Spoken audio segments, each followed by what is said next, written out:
Hello, I'm Ira Kirschenbaum. I'm the editor-in-chief of the Journal for Orthopedic Experience and Innovation, otherwise known as Joey.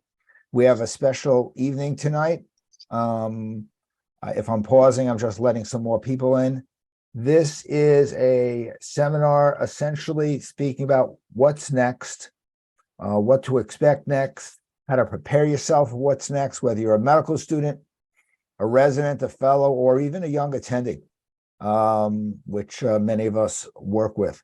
We have the honor of having a rock star group of experienced surgeons, Dr. William Levine, Dr. Joseph Abboud, Dr. Wael Barsoum, Dr. Matt Barber, Dr. Lisa Cannada, Dr. Kevin Plancher, and a few other regulars. I always have to call out Charles Orth and Marty Nichols and a few other people. More people are coming in. But I'm going to start this off, and I think I'm going to pass the first question over to Dr. Levine since he came on first. What general life skills do you recommend for all orthopedic surgeons to develop through all their training years? I know it's a big question, but you know. Well, I think there's three things that I tell students who are doing sub-Is. You know, people always ask Ira, like, what are you looking for in your sub-Is? And I say, well, you know what? It's actually the things that I look for in everybody that I hire. And it's pride, it's professionalism, and it's interpersonal skills. And if you add those three up and you can navigate those three, then you have a pretty good chance of putting yourself in good position for every interaction that you have with patients, with the hospital support staff, with department staff, and wherever you happen to be. So those are my kind of three things that I tell everybody that I look for and that they should focus on. Anyone else want to chip in here before I call on people? Resilience, but Bill almost had an alliteration. I don't know why he blew it on the third. Doctor, yeah. What do you say? You come from the Cleveland Clinic, and now you're Sure. innovation officer.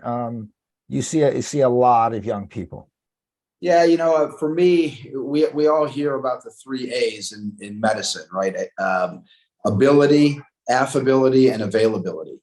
And I really think that's kind of good advice for life. You've got to be good at what you do.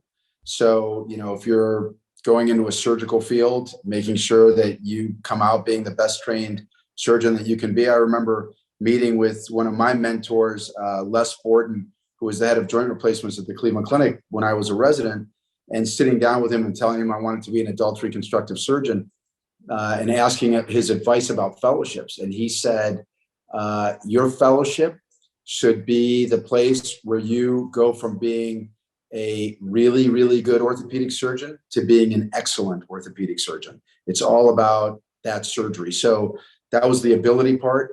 Affability, being nice to people. You'll see pretty quickly as you go into practice, people will be calling you, especially, you know, if you're the kind of the first person on the totem pole there that gets that phone call. It might be at 5 o'clock on a Friday evening.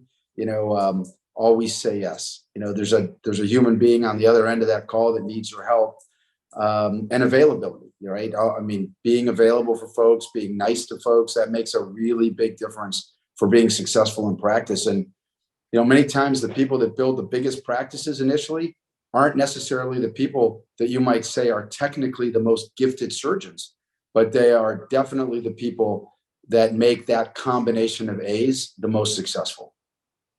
Yeah. Any comments, Lisa? Maybe a few comments on this. I love what everyone's saying. You know, and the 3 A's are definitely always important, but I also think it's important to be exceptionally affable, but really not over the top. Some people really try too hard, especially when they're starting, and that includes in residency, in fellowship, and in your job. Don't try too hard, just be your good self And learning people's names is really important. I think that's very important no matter where you are and what you do. And you really want to integrate, the 3 A's help you integrate into whatever practice setting you are. So that's, really important take home point from combining what Bill said and what and Wael said, for us to do. Yeah. Joe Abboud, what do you think? Yeah, no, I mean, all very important points. And I was just writing down Bill's points because they're really good. And everyone's points were really good. But I really liked how succinct his were. I think we're so used to succeeding when we come in from medical school as residents that I think humility is very important. Learning that you have to work in teams, because a lot of times in school, whether it be in college or medical school, you have something to digest, you study it, you take a test. It's kind of just you're the same, the one person, and you're not working with a collective group of people, whether that be your residency class, OR team, office team. Try to, the psychology of teams and building a residency, I think are obviously very similar to what Bill was saying as far as building a good department. But we all know of situations where people are not necessarily very good residents, but exceptional attendings because they don't work well in teams or didn't work well in teams. I think those people are becoming less and less favorable as far as being attendings anyway. But I think that, having diversity of thought is very important in your group to make sure you have the ability and the safety to feel like you can speak among your peers and in your residency, and to not be outspoken, but to definitely speak your mind openly. Yeah, Kevin, what do you think? So once again, just to reiterate, I think everyone is on target, but I'm learning that some of the skill set that came naturally for some of us that are sitting here is different. And the pressures that are there are different. And so I would say, coming from the signage, Wael knows, of being a servant leader in the Cleveland Clinic, is hard sometimes for some of the younger people to understand. And I think putting yourself in the patient's shoes always is important, because the stress is very high now. And until you're a patient, and I've had the misfortune many times, it teaches you a great lesson of, as Joe said, who's in the team, who you really need.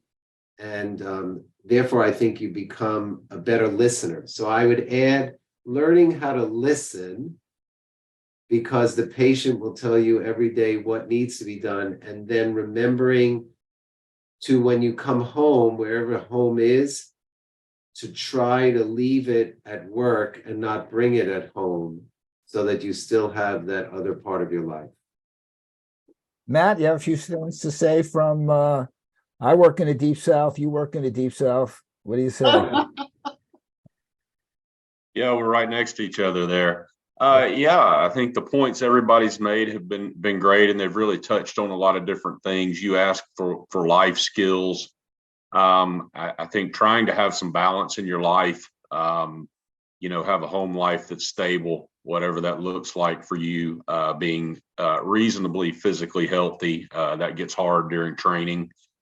Taking care of yourself in those regards, in terms of, and having somebody, I think, during that training process and at the end of the day, that really you trust and that can speak to you and will kick you the real deal, no matter what happens. And that a lot of times is a spouse, but it can be a trusted practice partner. I've got a handful of people around the country that I can text questions to, that are always going to be there and give me sound advice, because you can go out and you can hear a lot of things, and you can hear bad stuff about yourself or get your ego pumped up, depending on who you're willing to listen to. So I would keep those in balance. And the other things that have been spoken about, I think the the pride and the professionalism and how you deal with people are all super important. And, you know, the 3 A's are classic, and for better or worse, your affability is the most important. If you're talking about practice building, your competence is presumed. Our skill, unfortunately, in a lot of respects, is seen as a commodity at this point. And so that part is just assumed by employers, by patients, by a lot of people to be the same. And so there are some people that are, you know, not as great technically, and some people, quite frankly, that are bad technically, that have built monster practices on really great personality and affability. So combining all of those is important. But if you're trying to grow it, you gotta be good to people. And it's like Will said, you take the call at 5 p.m. on Friday, you be available, and you be nice to people. That's great. I just want to add a comment that when I did my fellowship, it was with Dick Rothman, and Rothman said to me almost on the first or second day, every day you come into the office, do something better. Do one thing better, a better note, a better incision, a better speak to someone a little better every day. After a few years, you're going to be that much of a better person. And I thought that was great advice, because it keeps you on your mind. Like, today I'm going to do this. Today I'm going to do that. Okay. And I think that works out pretty well. Again, if anyone has any questions, so I'm adding some more residents here. If anyone has any questions, put them in the chat. So I'm going to go on. I'm going to flip to the fourth question. What are the 2 to 3 things do you absolutely need to consider in your first job hunt? What are the first couple of things? You're looking for a job. I've interviewed quite a lot of people, because we're in the shadow of some big institutions. One of them in Washington Heights, and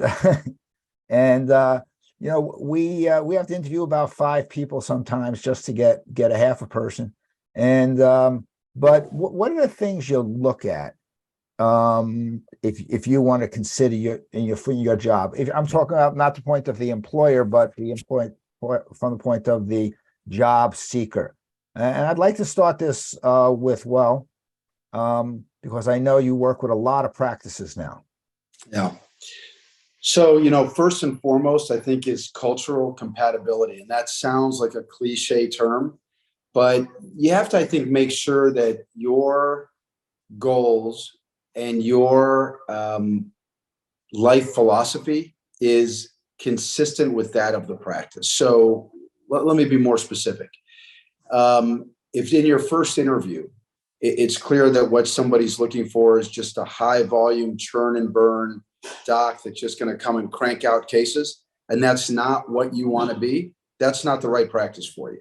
So, just making sure that what you want is culturally aligned with the practice is a big, big deal.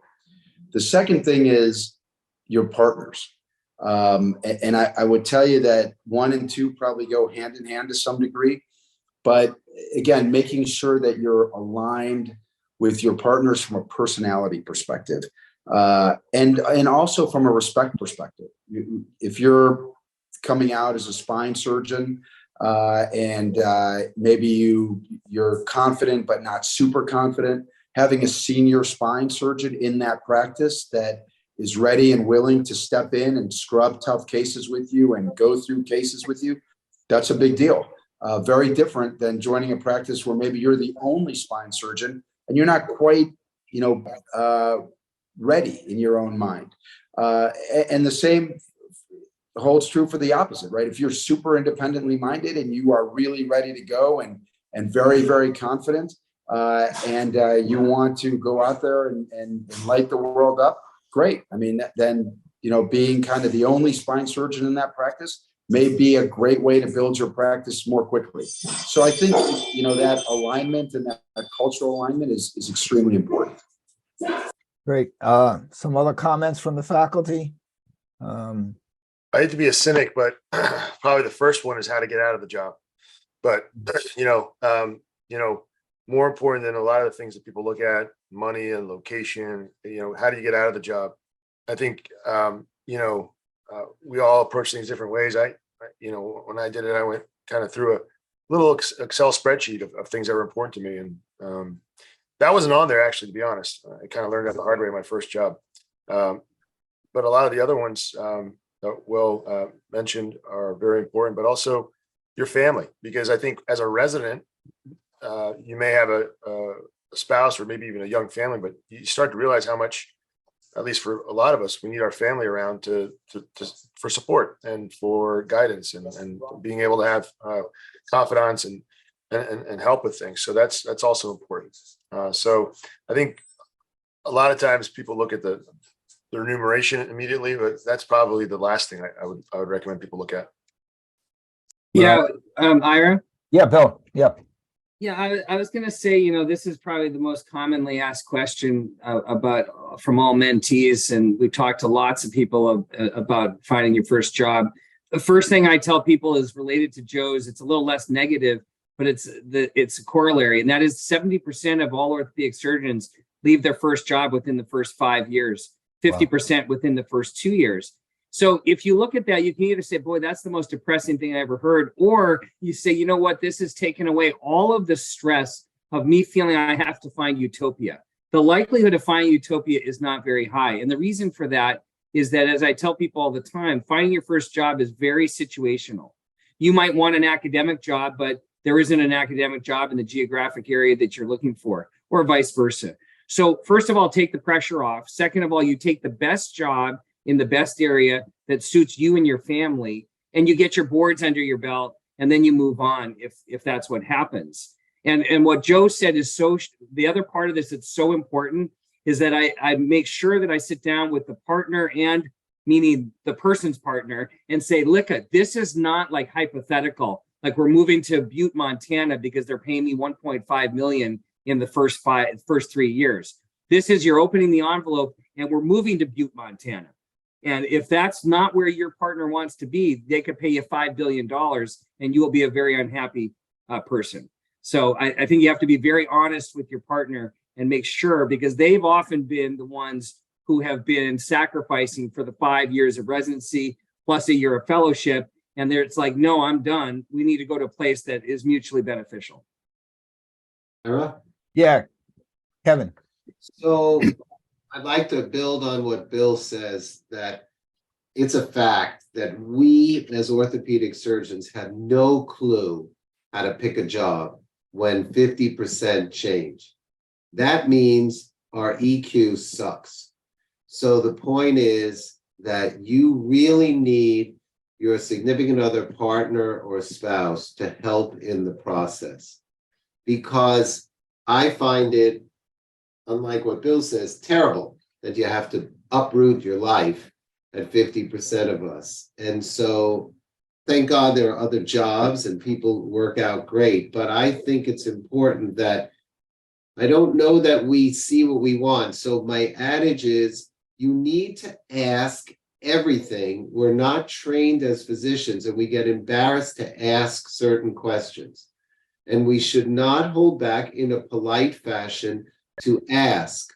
It may be, I need every third Saturday off, whatever it is. Well, we can't do that. Or it may be, whatever it is, you should be able to have an open conversation and ask at the managing partner. Any business person will tell you they go in and they ask the questions. I think Chuck Bush Joseph said it best.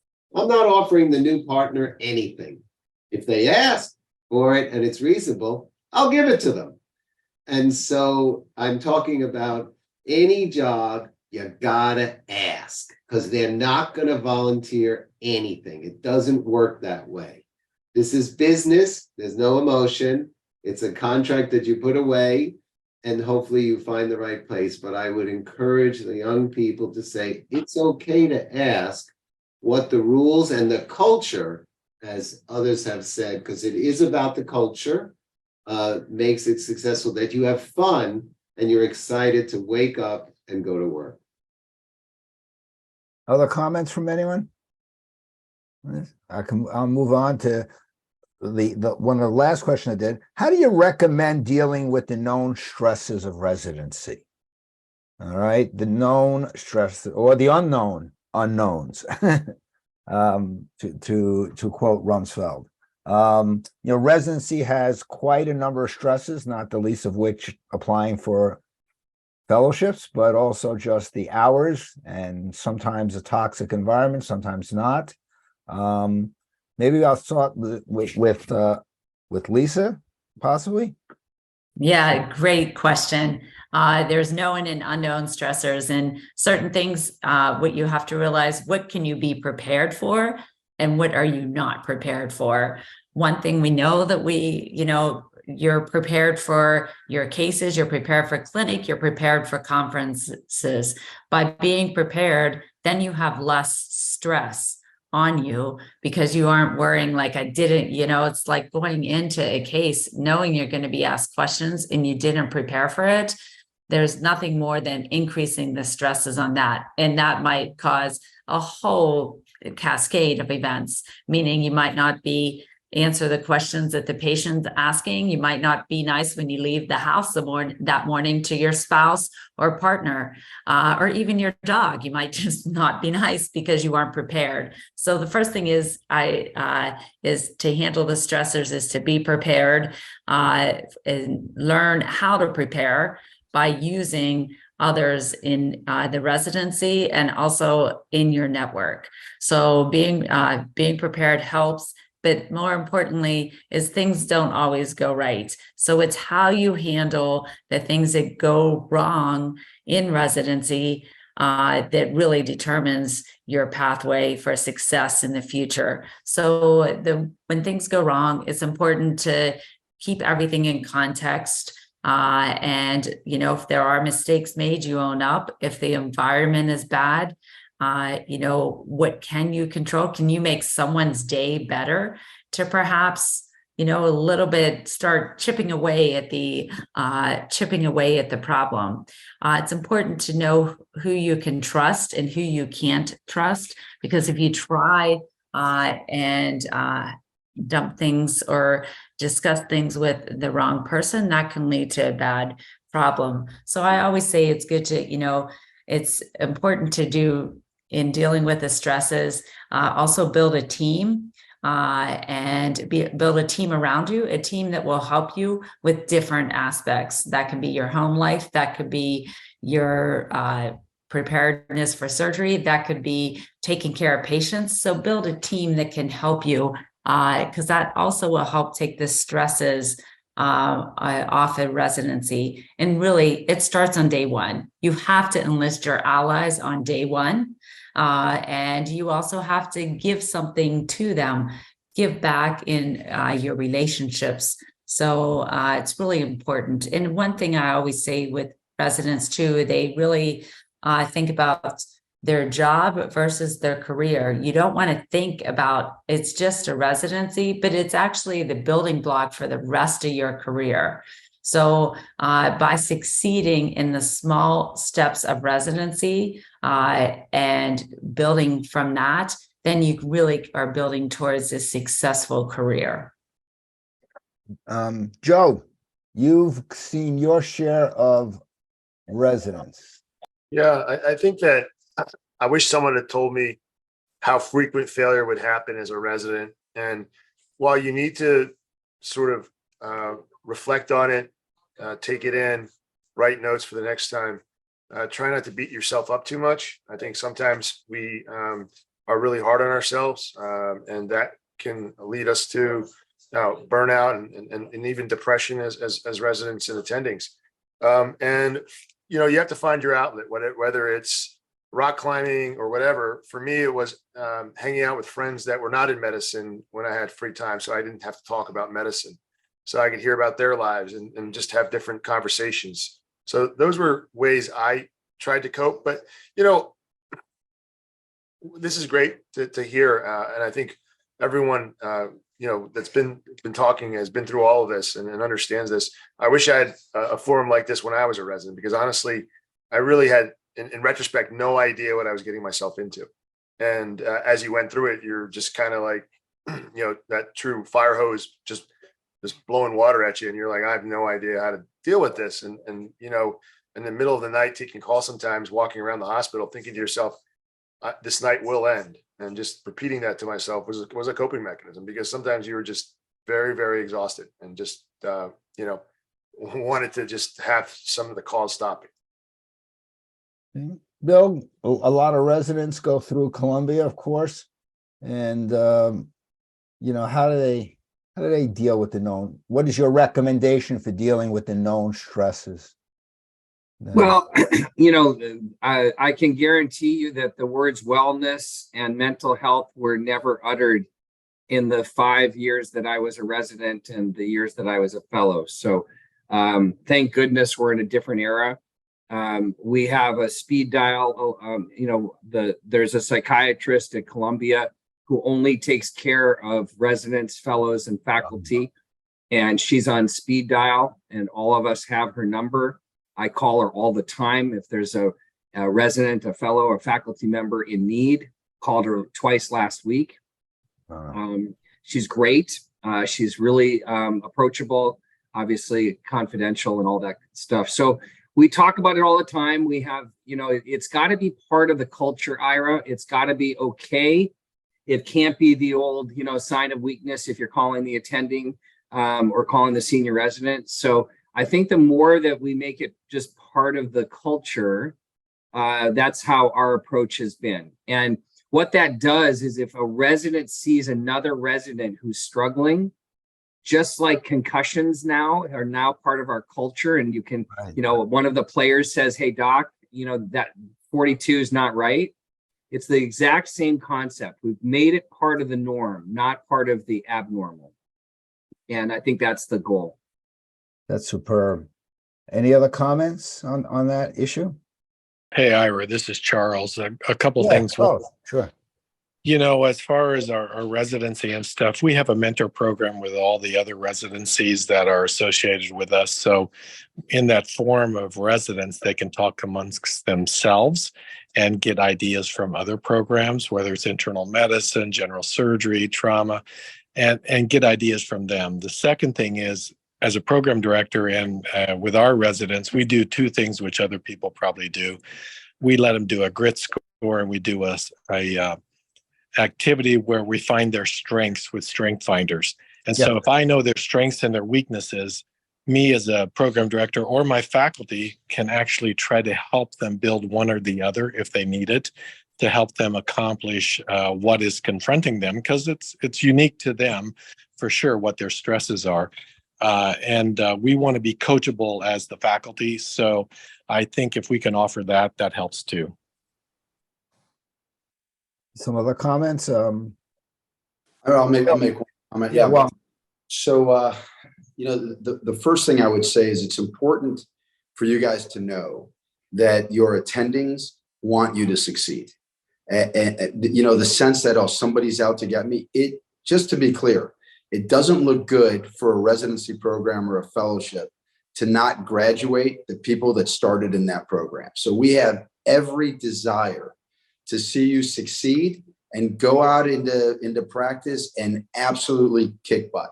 Every one of us is trained, department chairs now, journal editors, members of the most prestigious societies. And it gives us all a tremendous amount of pride to see those folks succeed and know that we had a small role in helping them. The other comment I want to make that is important is learn from the stress that you're going through during medical school, during residency, during fellowship. Because I will tell you, and I'm curious what my colleagues on the line here have to say, my most stressful year was my first year in practice by a lot. And the reason that was my most stressful year is because as a resident and as a fellow, I was stressed about kind of letting my attendings down.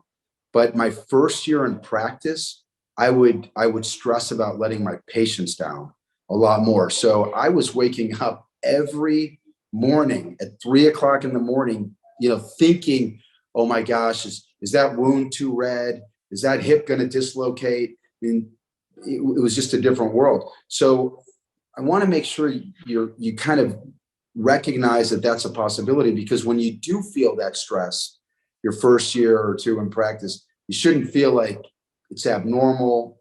You're the only person feeling it. I think it's actually quite common. I'm watching folks' heads nods, but I think that's probably worth hearing from other folks as well. I mean, hopefully I wasn't the only person that felt that way, but it was very real for me. Yeah, it's interesting. I remember, coming from my fellowship where the first joint replacement was in the recovery room at 8:15. I thought I'd come out in my first year in practice and start doing 45-minute joint replacements. And then I began to find out what 2 hours looks like, in my first year, just because I'm double, triple checking things and that I didn't when I was being mentored by, Bob Booth, Bill Hozak, or Dick Rothman. It's a very interesting time and very stressful that first year, really is. Bill? I just wrote in the chat, it's the first 3 years I think are the most intense years of a doctor's surgeon's life.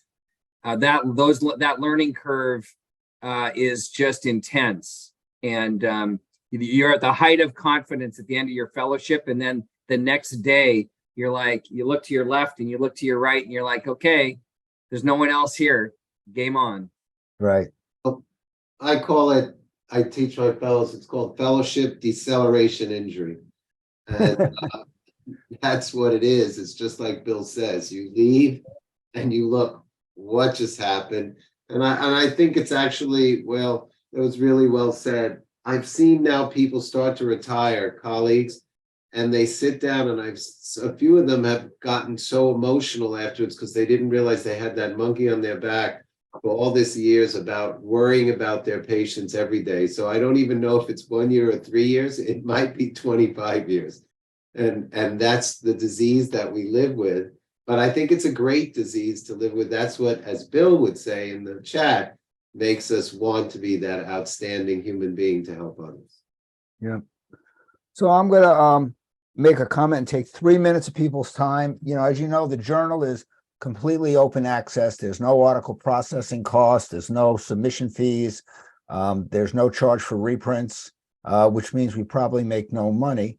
But the reality is that we do have some advertisers, and there's one tonight, and I'm going to play a 3-minute video for this. A person with a New York accent is narrating this. So I apologize for that. Hope you can see this. Here we go.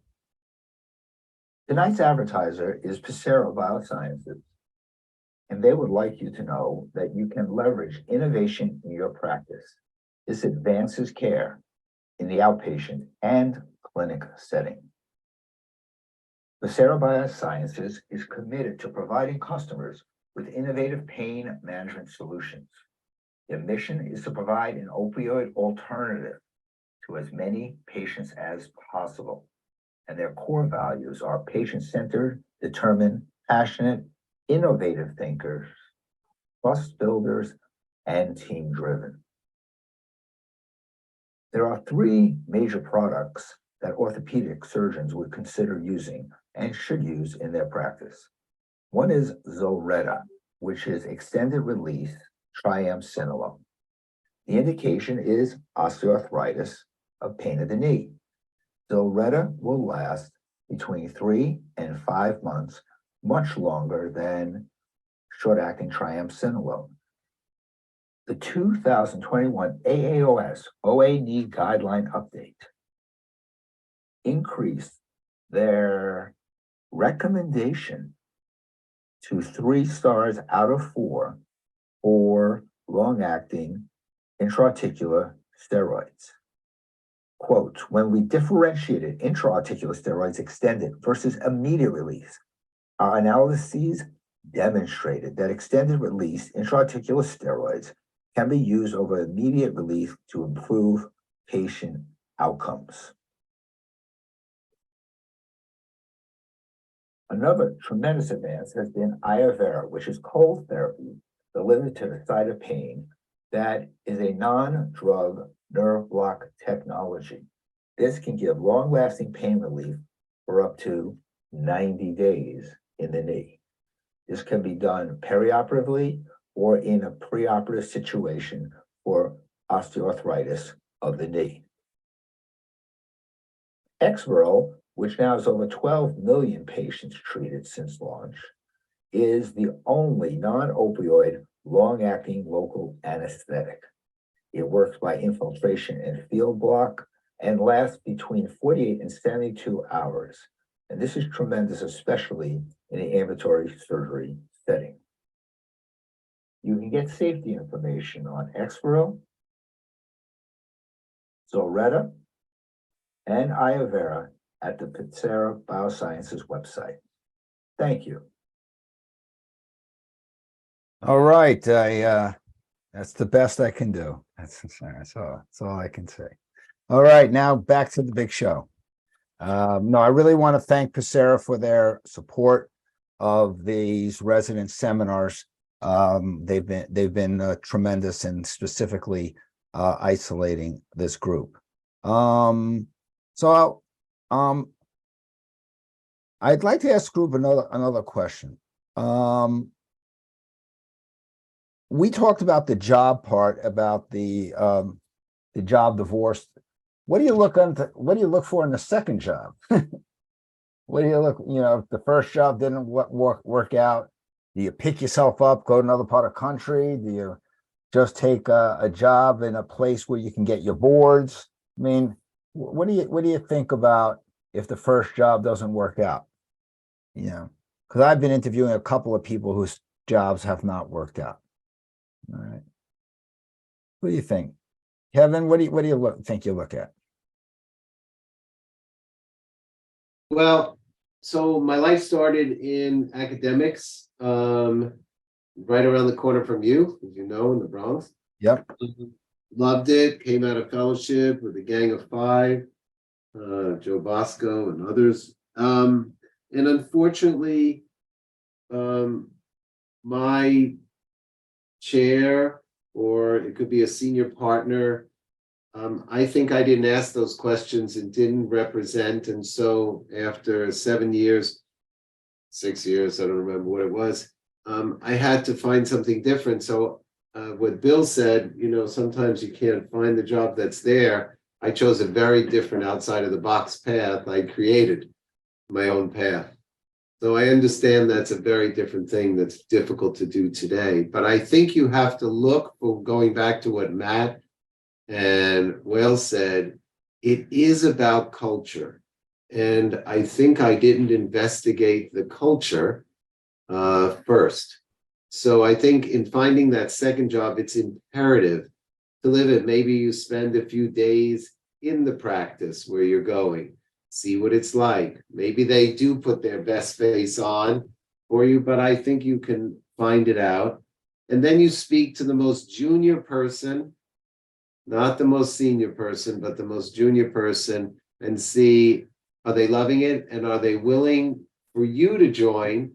Because sometimes I think there's a bad disease in medicine, because I think there are plenty of patients to go around, but there's always this protective thing that there's not enough patients and the most junior person will lose somehow financially.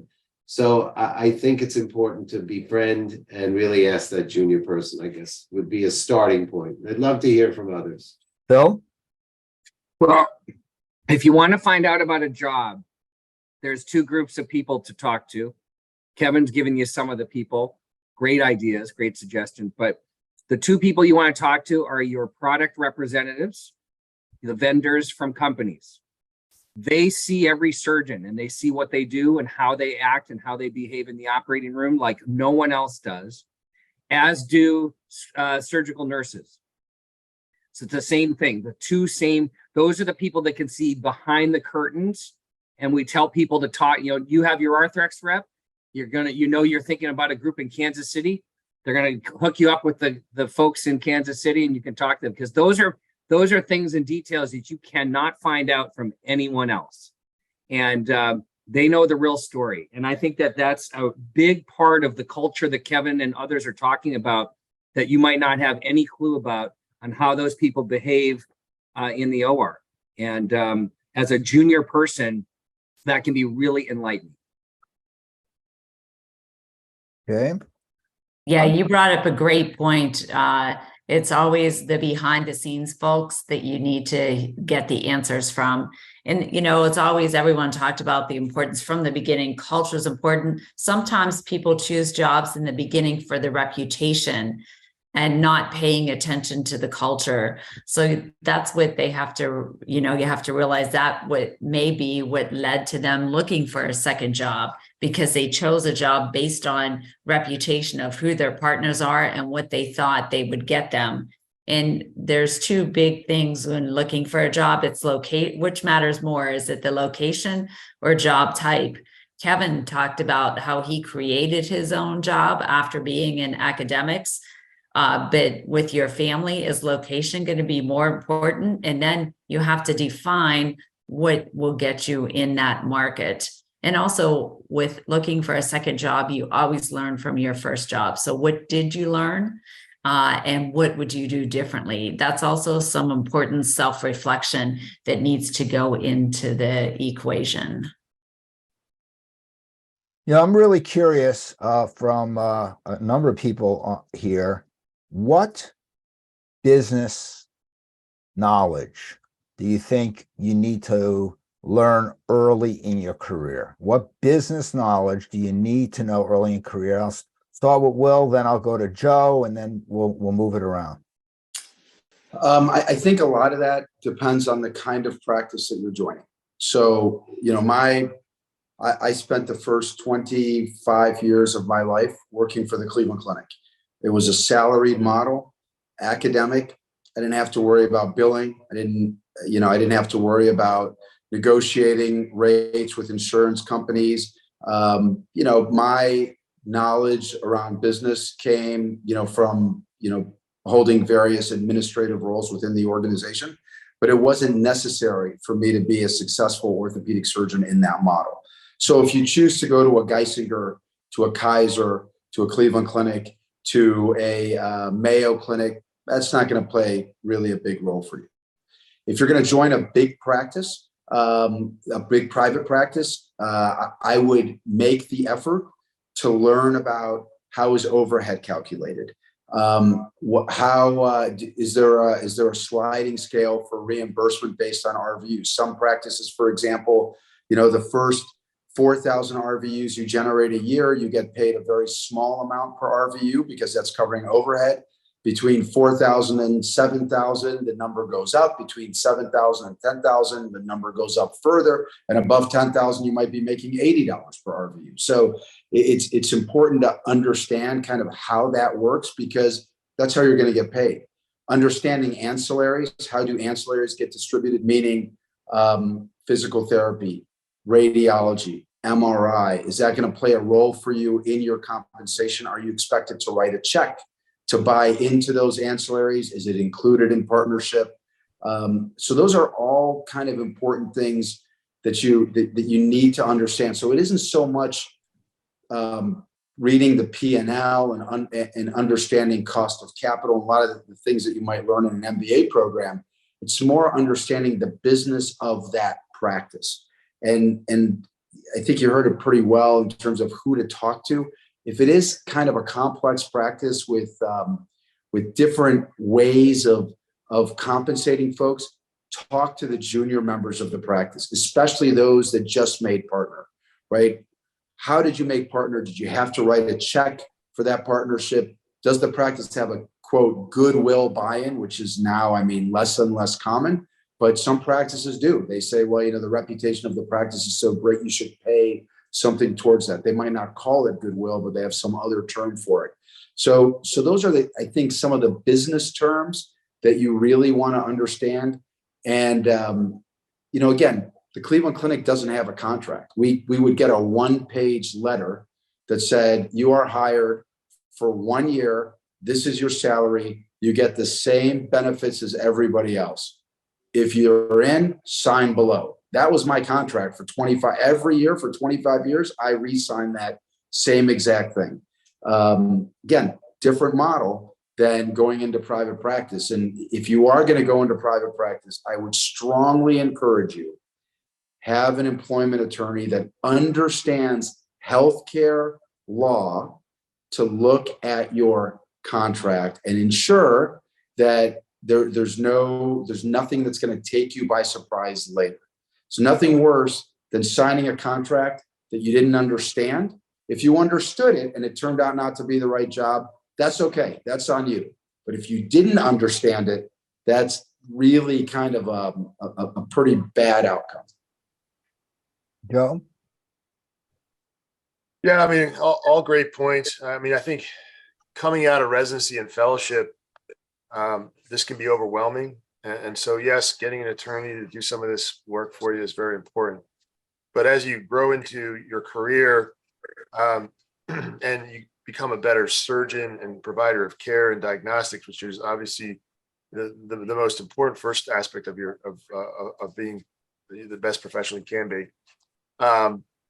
You know, you do need to, I think, go back to school for some of this stuff. You know, working on how to be the best leader you can be, how to read balance sheets, finance, marketing, all the aspects of becoming, you know, whether you want it or not, you as a resident and fellow and then young attending become a middle career attending who sometimes gets thrown into leadership. And you want to have some of the skill sets and tools from people who can educate you on it formally sometimes. So going back to school is something that, you know, I did it at an older age, and I really enjoyed it because I'd had some time to do some things and have an apprenticeship model of working with somebody, but it wasn't enough. I needed more. I needed some more formal surroundings around it to really help me understand things better, and you know, force me to read things and have some tests to take and make sure I understood the content so I could become better at it. Because all these skill sets need practice. I mean, they're all, just like Kevin was saying at the beginning, they're all individual skill sets: surgical skill, bedside manner, knowledge-based research method, writing papers, public speaking, administrative leadership. They don't come mostly naturally. Very few of us have one of those skills naturally, if we're lucky. So they all need education and mentorship. And sometimes you need it formally if you don't have necessarily all the mentors around you that you need. Matt Barber, raise your hand. Yeah. Yeah, I wanted to echo that from what Wael said and Joe and piggyback to what part of what Joe said earlier. How do you get in? How do you get out? And how do you get paid? So figure out what does that track to partnership look like? How do you get back out of it if this doesn't work? Is there a non-compete involved? How do you get paid while you're there? What's the compensation model? If you're in an employed deal with a hospital and it's RVU based, what's their ability to disallow RVUs or to bundle them in with something else? You really need to understand that.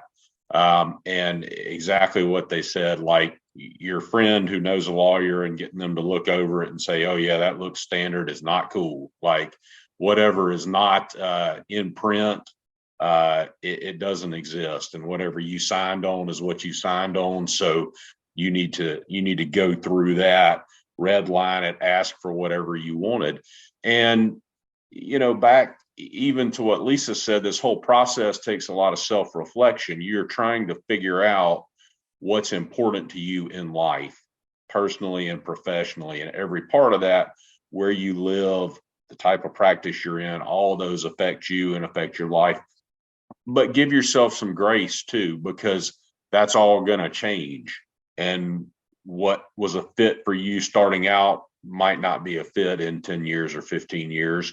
And just like with the business, we can all strive to understand this, but the business model in healthcare just flips all the time. I mean, you and I talked, I mean, my mentor was in like a 4-man group and they had a helicopter.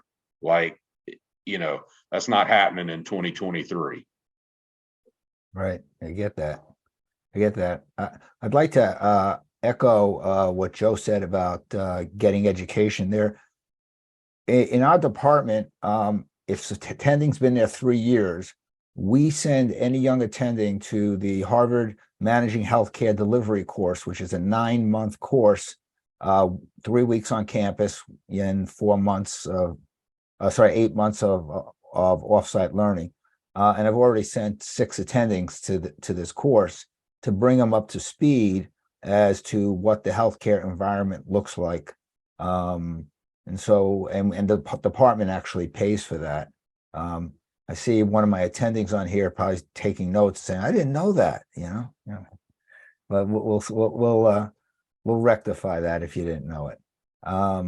Any other comments? Because what I'd like to do is just go around the horn. We have 5 minutes left and some closing comments, maybe including your comments.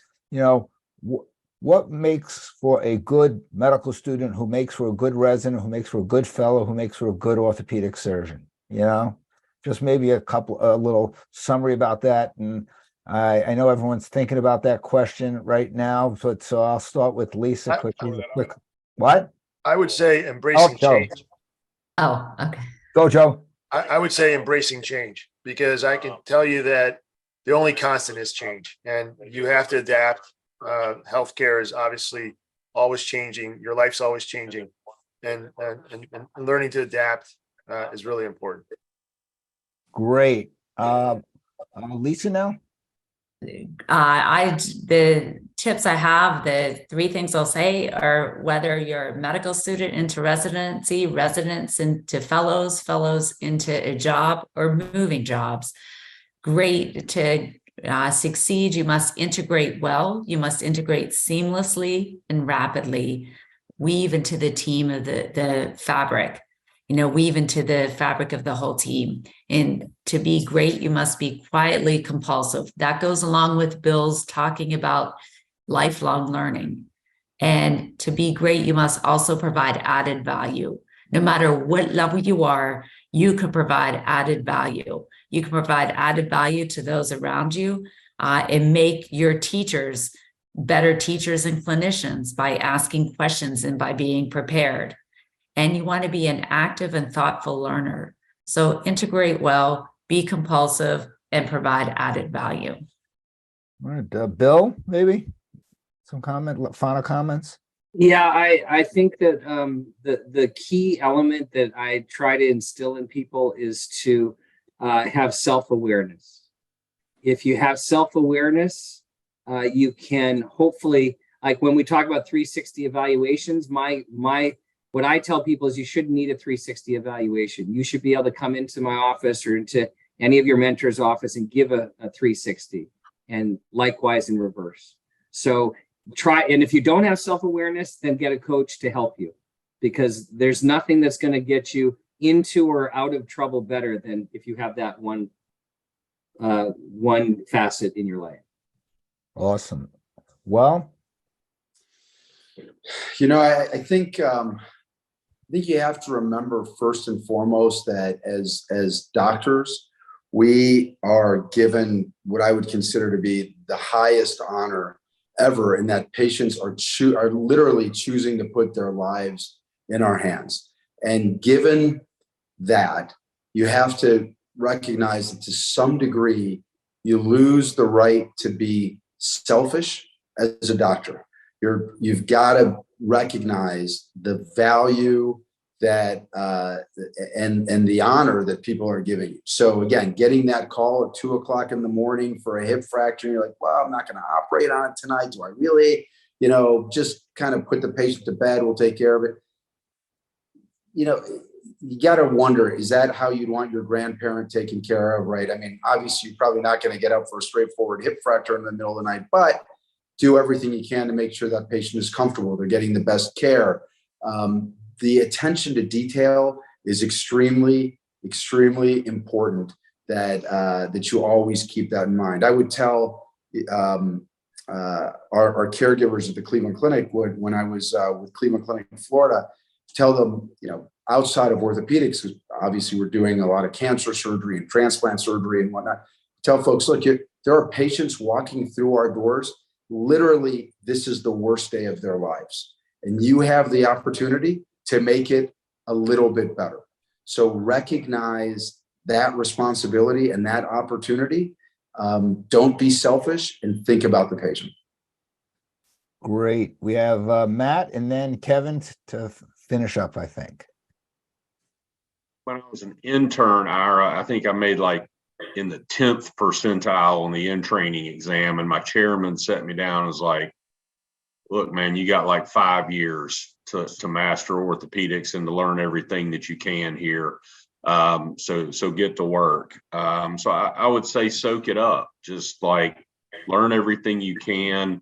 And that, I maybe should have gotten the lesson sooner. I mean, I did obviously as a medical student, but when you're a med student, resident, fellow, take that time, learn. I mean, as everybody said, you've got somebody there teaching you and supervising you. The level of care that the faculty here have shown and what they do to try to help their residents and fellows succeed and take care of them is incredible. So avail yourself of that, learn everything that you can, and just ask a million questions to them, to everybody you're around. And so that then flows over to where you're going to do your residency, where you're going to do your fellowship, to jobs you're looking at. Just talk to people and keep asking, because you'll see the common themes. You'll see what's standard, what's not, what fits with you, what's that cultural fit, and just reach out. I mean, you've got, right here, I mean, incredible access. All these surgeons, all these folks are on LinkedIn and social media, a lot of them, and are accessible, and you can reach out and ask questions. So do that. Kevin Plancher, bring us home. I'm not going to get too religious, but we were given 2 ears and 1 mouth. And therefore, don't let technology control your life. I am going to get up every night for my patients. It's never about me. I'm going to be old school. It's about my patient. Rephrasing it that Dr. Barsoum said. You want to be good? That's great. You want to be amazing? You're going to have to give of yourself, and it's going to hurt. And so you have to share. We deal in human beings. And therefore, as I close it out, I say to my colleagues with their screens that are off, turn on your screens. I want to see your face. I want to know who you are. I'm sorry, I'm going to be the elephant in the room. And so I can't wait to meet each of you, that we all share together, because I will only learn from all of you. And I need all of you because I am getting old. And that's my Well, I'd like to just say a couple of final words. Big thank you and great honor to be with this faculty tonight.